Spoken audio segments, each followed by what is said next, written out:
मफसदाती रोज़ा वो चीज़ें जिनसे रोज़ा फसद हो जाता है यानी टूट जाता है, दो तरह की हैं।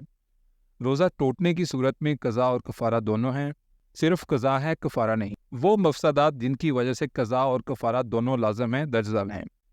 जानबूझकर खाना, पीना या जमा करना, लवातत, गैर फितरी फ़ेल, हमजिन्स परस्ती। वो चीज़ जो आदतन दवा या ग़िज़ा है, इसे जानबूझकर इस्तेमाल करना। जो चीज़ आदतन ग़िज़ा नहीं लेकिन इसे किसी ने अपनी आदत बना लिया, तो इसे जानबूझकर इस्तेमाल करने की सूरत में रोज़ा टूट जाएगा।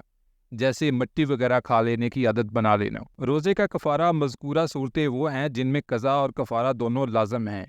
यानी एक रोज़ा तोड़ने की सूरत में बतौर कफ़ारा गुलाम आज़ाद करना, लगातार 60 रोज़े रखना या 60 मस्कीनों को खाना खिलाना। इन तीन में से कोई एक काम करना होगा। और रोज़ा रखने की सूरत में 61 रोज़े लगातार बगैर फासले के रखना होंगे।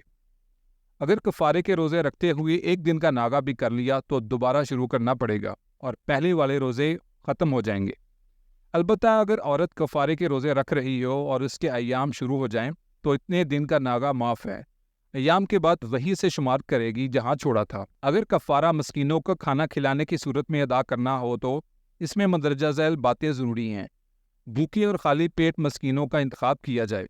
अगर एक साथ 60 मस्कीनों को खाना खिलाया जा रहा है तो सुबह शाम दोनों वक्त खाना खिलाना होगा और जिन्हें एक वक्त खिलाया और दूसरे वक्त भी इन्हीं को खिलाए।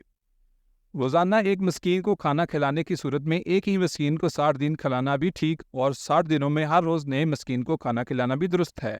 वो मफसदात जिनकी वजह से सिर्फ क़ज़ा लाज़िम है, कफ़ारा नहीं। अगर मुंह भर के कसदन कह कर दी या कह खुद बखुद आई थी लेकिन इसे वापस हलक से नीचे उतार दिया, खा वो चने के बराबर ही हो और इस वक्त रोज़ा याद था, तो इस कैफियत में रोज़ा टूट गया। कान में दवाई या कोई भी तर चीज़ डालने से रोज़ा टूट जाता है। नाक में दवाई या कोई भी तर चीज़ डालने से रोज़ा टूट जाएगा। अगर कुल्ली करते वक्त पानी हलक से नीचे चला गया और इस हाल में रोज़ा याद था तो रोज़ा टूट गया। अलबत्ता अगर कुल्ली करते वक्त रोज़ा याद नहीं था तो फासद नहीं होगा। भूल कर खाया, पिया, जमा कर लिया, एहतलाम हो गया, थोड़ी मकदार में क्या हो गई, ये शहवत की हालत में देखने और छूने से इंजाल हो गया तो रोज़ा नहीं टूटा। मगर रोज़ादार ने इन हालतों में ये गुमान करके खाना पीना शुरू कर दिया कि मेरा रोज़ा टूट गया है, तो वाक़अतन रोज़ा टूट चुका है। सिर्फ इसकी क़ज़ा लाज़िम है, कफ़ारा नहीं। निस्वार और सिगरेट इस्तेमाल करने से रोज़ा टूट जाएगा। अगर रोज़ादार को इतनी शदीद प्यास या भूख लगी कि पानी न पीने और खाना न खाने की सूरत में मौत यकीनी है, फिर इसने खा लिया या पी लिया तो रोज़ा टूट जाएगा। ग़ुरूब आफ़ताब से पहले दी गई अज़ान सुनकर या किसी और तरह गलती से ग़ुरूब आफ़ताब से पहले इफ्तार कर लिया तो रोज़ा मुकम्मल होने की बजाय टूट गया। और पहले दी गई अज़ान पर वक्त होने या न होने का शक था, यकीन नहीं था, इसके बावजूद इफ्तार कर लिया तो भी रोज़ा टूट गया। क़ज़ा के साथ साथ कफ़ारा भी लाज़िम होगा। अगर किसी भी वजह से खून थूक पर गालिब आकर हल्क से नीचे उतर गया तो रोज़ा टूट जाएगा।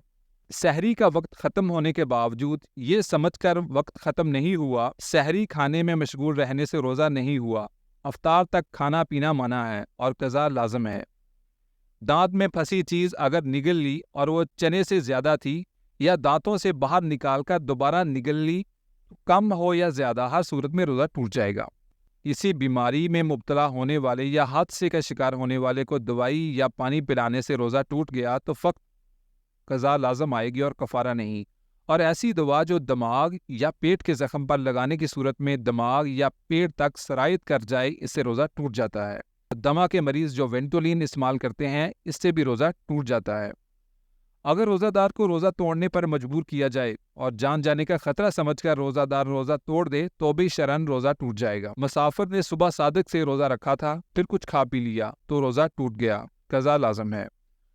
ये इन जैसी दीगर सूरतें वो हैं जिनमें रोज़ा टूट जाता है लेकिन कफ़ारा लाज़िम नहीं आता, फ़क्त क़ज़ा करना होगी।